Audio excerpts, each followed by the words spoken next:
আসসালামু আলাইকুম, আফসানা পিয়া স্বাগত জানাচ্ছি এনটিভির দেশের খবরে। জামায়াতে ইসলামী, জাতীয় নাগরিক পার্টি, খেলাফত মজলিস সহ ১১ দলীয় নির্বাচনী ঐক্য থেকে সরে দাঁড়ালো চরমোনাই পীরের দল ইসলামী আন্দোলন বাংলাদেশ।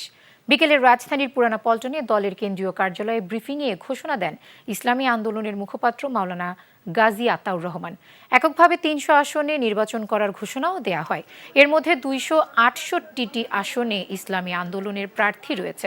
বাকি ৩২ আসনে নীতি আদর্শের সঙ্গে মিল রয়েছে এমন প্রার্থীদের সমর্থন দেয়া হবে বলে জানান দলটির মুখপাত্র।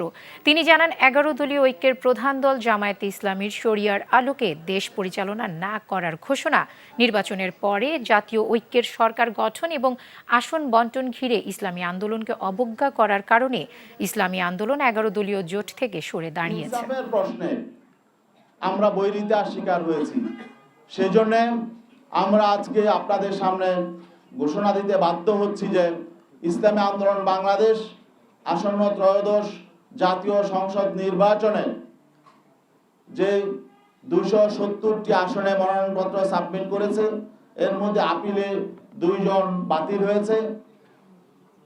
বাকি ২৬৮ জন সংসদ সদস্য প্রার্থী এখনো পর্যন্ত মাঠে কাজ করছেন।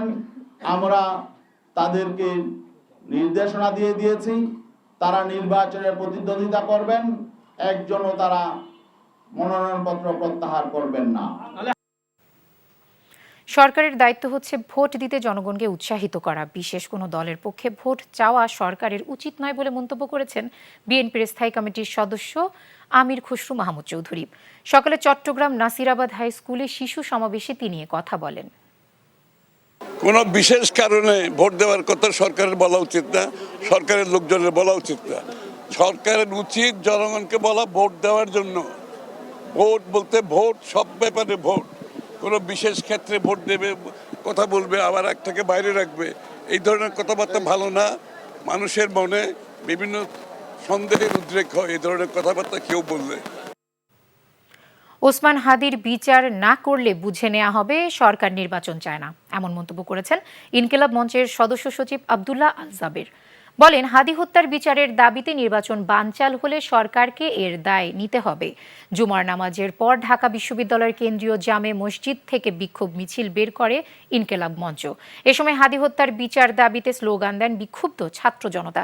মিছিল পরবর্তী বক্তব্যে আব্দুল্লাহ আল জাবের ১ মাসেও হাদি হত্যার বিচার না হওয়ায় সরকারের সমালোচনা করেন।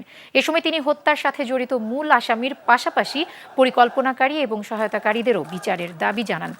জাবের বলেন, দেশে হাদি হত্যার বিচারের বিরোধিতা কেউ করলে আসন্ন নির্বাচনে ব্যালটের মাধ্যমে এর জবাব দেবে জনগণ। ভারতীয় আধিপত্যবাদ এবং কালচারাল ফ্যাসিজমের বিরুদ্ধে বিভিন্ন স্লোগান দিয়ে ইনকিলাব মঞ্চ জানায়, দেশ থেকে দিল্লির দাসদের বিদায় না করা পর্যন্ত আজাদির লড়াই চালিয়ে যাবেন তারা।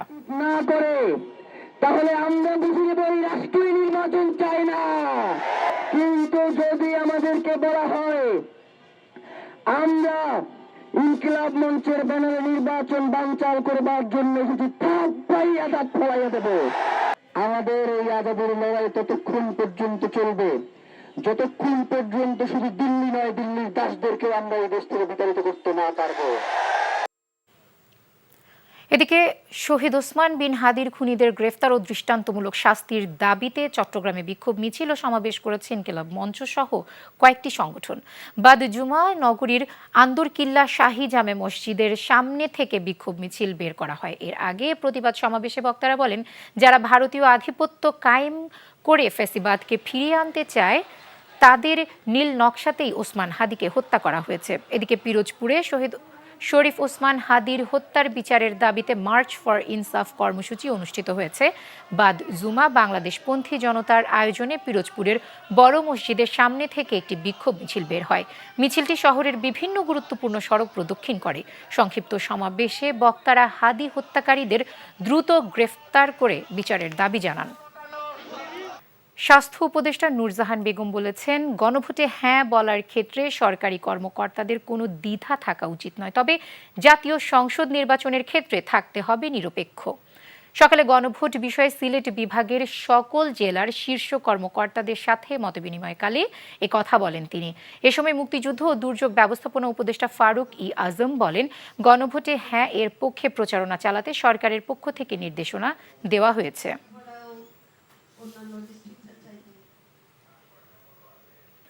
হ্যাঁ ভোটের মাধ্যমেই স্বৈরাচারের অপশাসন এবং গত 16 বছরের খুনের রাজনীতির বিরুদ্ধে জনগণ রেড কার্ড দেখাবে বলে আশাবাদ ব্যক্ত করেছেন প্রধান উপদেষ্টার প্রেস সচিব শফিকুল আলম।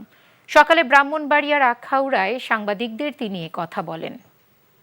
12 ফেব্রুয়ারি ভুল করবেন না, তারা এসে হা ভোট দিবেন এবং হা ভোট দিয়ে তারা একটা রেড কার্ড দেখাবেন স্বৈরাচারের বিরুদ্ধে, রেড কার্ড দেখাবেন অপশাসনের বিরুদ্ধে। 16 বছরের যে গুম খুনের যে রাজনীতি হয়েছিল তার এগেনস্টে তারা হা ভোটটা দিচ্ছেন হচ্ছে যে সুশাসনের জন্য, দেশ যাতে এগিয়ে চলে, দেশের জন্য সত্যিকারের ডেমোক্রেসি যেন শিকড় গাড়তে পারে।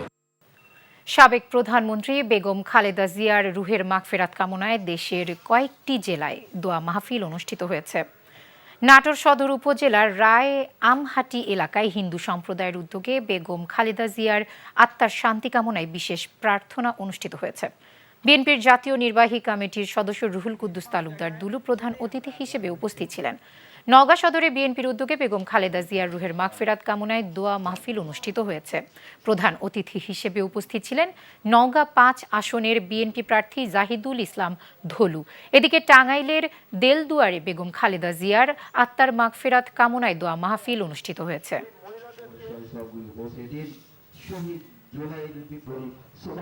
পবিত্র লাইলাতুল মেরাজ বা শবে মেরাজ আজ ইসলামের এক মহিমান্বিত রজনী। এটি ইসলাম ধর্মের অন্যতম তাৎপর্যপূর্ণ এই রাতটি ইবাদত বন্দেগীর মধ্য দিয়ে পালন করবেন দেশের ধর্মপ্রাণ মুসলমানরা।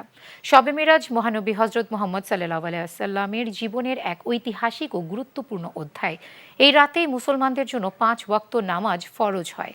ইসলামের ইতিহাস অনুযায়ী নবুয়াতের 10ম বছরে 621 খ্রিস্টাব্দে এক রাতে হজরত মুহাম্মদ সাল্লাল্লাহু আলাইহি ওয়াসাল্লাম পবিত্র কাবা শরীফ থেকে জেরুজালেমের বাইতুল মুকাদ্দাস বা মসজিদুল আকসায় গমন করেন।